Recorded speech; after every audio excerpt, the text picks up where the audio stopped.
Like I feel like I have the same almost intensity that you have, but I'm not a finisher. Like I don't. You get really into things. Then we started jujitsu. Did we start at the same time? Yeah, basically the same time. Beverly Hills Jiu-Jitsu, right? Yeah. Like you were the one who brought me down there. Yeah. I'm a blue belt. and barely 30 years. It's like 30 years. Do you know what I'm saying? It's like because I stop, I don't finish, you know what I'm saying? And that's in my head. I'm like, if I would have done what Joe did, man, look where I could have been. And I'm trying to, and then I start comparing, like, you can do it now. You do that. And if I play that game, I'm done because I can never catch up to other people. Well, a lot of it's like learned behavior patterns. You get stuck in, and if you're unlucky, you can get a bad behavior pattern of constantly quitting things. Right. But if you're lucky, you could. Look, I got very lucky that when I was 15, I got obsessed with martial arts. Right. Because that was the first thing I ever did in my life where I didn't think I was a loser anymore. I was like, I realized that if you work really hard at something and you're completely obsessed with something, it could transform your life. So my life from the time I was 15 to the time I was 18, I was a different human. Mm-hmm. From 14, 15, I was insecure. I'd get bad social anxiety. We moved around a lot. Right. I'd get picked on a lot. And I went from that to being completely confident, like being just a different human being. I was fighting all the time.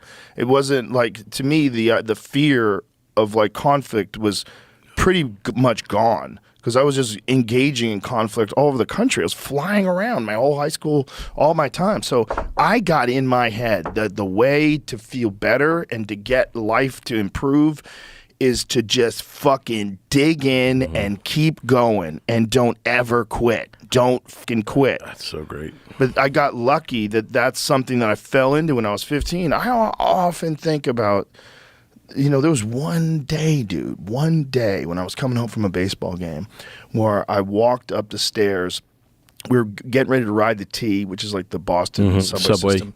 And we were getting ready to ride the T, but the line after the baseball game was like really long. There were so many people that were on the T. So we, just for a goof, walked up the stairs to see this Taekwondo school. And as we were walking up the stairs, this guy, John Lee, who was a national champion at the time, was preparing for the World Cup. And he was like 28 years old. He was in his prime. And he was kicking this bag. And as I was going up the stairs, I was hearing whoomp. And then the sound of a chain, like shing, whoomp, shing. And I went up and watched this guy kick the bag, and I was like, it's like what the Tong Po and kickboxing. Whatever. He's kicking the pole. Yeah. And I was like, I want to learn how to do that. Right. And I was there the next day. I signed up. I had enough money to pay for the class. I signed up, and I was there every day. From then on, I was there every day. I mean, every day. I worked out every day of the week. I worked out Sunday. I worked out every day. I never took time off. I was there for hours every day. I just eat food, go there, and I'll be starving by the time I left, and then head home and go back again. You're blessed, brother, because you have something that most people don't have that. They don't have that. Like you have, everybody has the intensity in the beginning. When they see something like, I want to do this. I want to say, I do. Like I get all pumped up. I'm like, this is it. This is all I want to do. And then it's like, you don't want to suffer. You don't want to put the work in. That's the difference between we both love jiu-jitsu. Well, to love something, you gotta know it. You have to know it, right? You can't love something you don't know. Well, I love it, but you know what I don't love? Obviously, I don't love the mornings, getting the cold gi on. There's things about getting in with what I'm saying, getting on the mats. They're sweaty. They've been there since like 5 o'clock in the morning. I got to travel to do it. It's going to hurt. These guys are coming after me. It's like, you're in there and I'm nervous and so I stop. I get back into it. I'll let it go for a while. You go through that and you become, you overcome those little things, and it's like, that's how you grow. It's like, I get right up to the edge of it, and then I'm like, so I don't love it as much as you. It's like, you commit, you have to suffer. You have to suffer.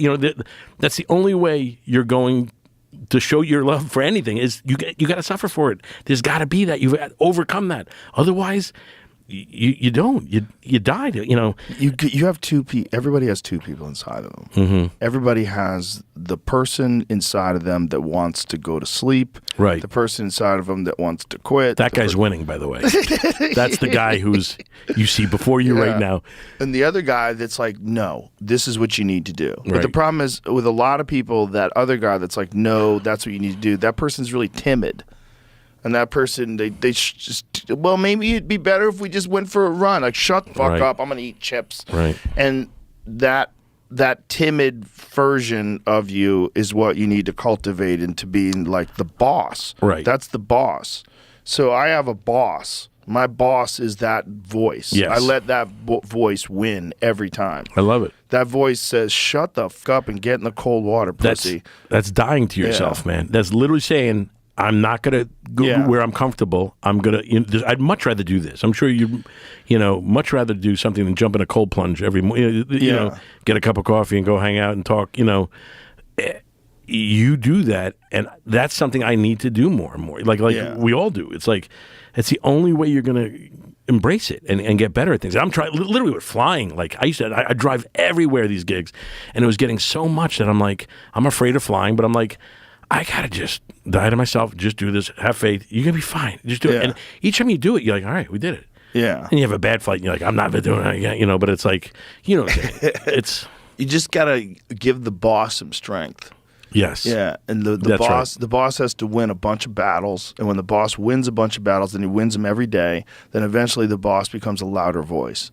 And then you get it to the point where the boss gets to tell you what to do, and you don't deviate. And even though you have all those feelings, every time I lift the lid on the cold plunge, I'm like, let's not do this. Every time. But the boss is like, shut the fuck up. The boss gets mad if those voices pop up. So like, I'll make you do an extra minute, bitch. Right. Get the fuck in there. I love it. And there's two pieces of advice I always give comics, or just young men in general. Aspire to be the person you pretend to be when you're trying to get laid. Yeah. Just be that person. Yeah. Instead of pretending to be that person, become that person. Right. Become a person that you would admire. You can do. It's possible to do. If you can pretend to be that person, you can actually be that person. Right.